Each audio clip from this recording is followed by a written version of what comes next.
Көңіл күйі бүгін қалай екен? Негізі жақсы көңіл күй. Иә. Айгүл де бір жаққа барып қайтқан сияқты демалысты. Тиімді пайдаландыңыз. Иә, тиімді пайдаланып, сол бір демалыста шығып, күшті бір қайтқанымыз. Ұнады ма сізге?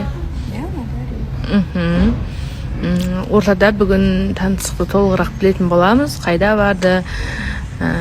Қалай болды, ұнады ма, жоқ па, толығырақ видео дегендей ненің бәрін алда уақытта білеміз. Бүгінгі менің сізге сұрағым, егер де тұрмысқа шыққан жігіт сізге тұрмысқа шығасыз ғой, енді той бәрі болады. Енді көбісі азамат некеге кейін тұрайық деп жатады ғой. ЗАГСке ма? Иә. Сондай болып жатса. Не үшін ол дұрыс емес сияқты? Бірден тұру керек қой, мысалы мешітке барып. Бірден ЗАГСке барып тұрған дұрыс деп ойлаймын.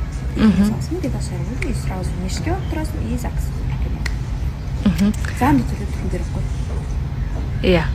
Демек сіз ондай келісімге келмейсіз. Қазір сондай дүние бар екен, жігіттер мүмкін ажырасып кетеміз ба деген сияқты айтады. Андай ғой, басында мынаны ажырасып қалармын деп, өзіне сенімді болмасаң, точно ажыраса саламын. Точно. Уже сен миыңда тұр да ол, үйленбей тұрып, мүмкін ажырасып қалармын мына адаммен десем, все уже. Себебі мен миыңда болған десем кезінде. Солай. Жансая алдыңғы аптада шашын өзгерткен, осы апта ернін өзгертіп келіпті. Кішкене мына жерлерімді өзгертіп. Мен айтамын, ерім не деп шештім.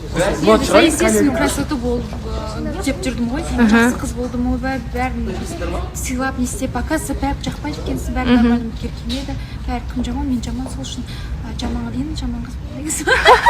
Бүгіннен бастап ернімді істеттім, жаман қызбын деген ба? Енді сыйлап сөйлемейсіз ба сонда? Сыйлайтын сыйлаймын, сыйламайтын сыйламаймын. Екі есе сыйламаймын. Жаман екен. Мәссаған. Көңіліңіз қалған сияқты? Иә, біраздан көңіл қалды. Мен ешкімге бүйтіп кішкене бүйтпейсіз. Мәссаған. Ол қалай болар екен? Ол бәрібір ішіңіз жібермейтін шығар деп ойлаймын. Сол үшін жігіттер қорықпаңыздар. Жігіттер енді келсін, иә. Бұрында келмеген, қазір білмеймін.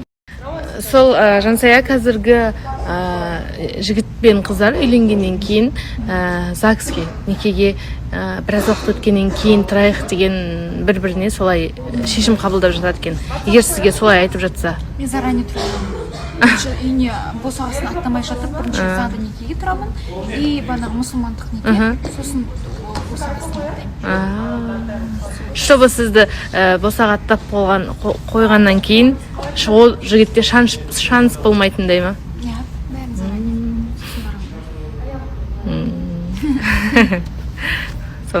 Сондай екен. Жауабы дайын екен Жансаяның достар. Жігіттер алданып қалмайсыздар сіздер. Әсем, қалайсыз? Нормально өзіңіз. Көңіл күйіңіз жақсы ма? Болады. Иә. Әзірге дейін Әсем инста желісінде жоқ. Сол үшін біздің парақшаны бақылап отырыңыздар. Иә. Бір сіздерге сюрприз дайындап жатыр деп айтып қойған. Не сюрприз? Айта берейік та енді. Сосын мен мынандай сұрақ қойып жатырмын. Қазір қыз бен жігіт үйленгеннен кейін заңды некені кейінге қалдырып жатады екен. Оған қалай қарайсыз? 3 ай тұрып көрейік, 5 ай тұрып көрейік. Дұрыс емес сияқты негізі ондай. Сразу үйленгесін заңды неке болу керек. Неке қайтару керек. Деп ойлайсыз ба? Енді көбісі кейін ажырасып кетсек, саған да маған да кесірі тимейді дегендей солай. Сондай ниетпен үйленсе негізі ажырасып кетеді. Ниет дұрыс болу керек. Солай екен. Әлшер мен Аягөздің көңіл күйі қалай екен? Сіздерге сұрақ. Сіздер үйленгеннен кейін заңды некені кейінге жоспарлауды қалай қарайсыздар сондай нәрсеге? Дұрыс емес.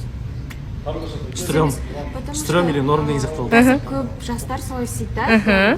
Мешітке барып некелерін қоя салады. Официально болмағаннан кейін олар барлығын серьез қабылдамайды да. Ой, мен официально үйленбегенмін деп ажырасуға болады. Аягөз сөйтіп жігіттер кішкене сөйтеді екен. Ажырасып кетіп жатсақ, саған да маған да пайда, кесірі тимейді дегендей көндіреді екен. Демек сіз көнбейсіз. сразу ғой сразу неғып күліп жатсың? Білмеймін. Жалпы біліп жүріңіз деп жатқан ғой енді. 10 қызбен некелескен біліп қойдың ба десе? Ондай жоқ та ғой, армандапсыз ғой ондайды. Аиданың көңілі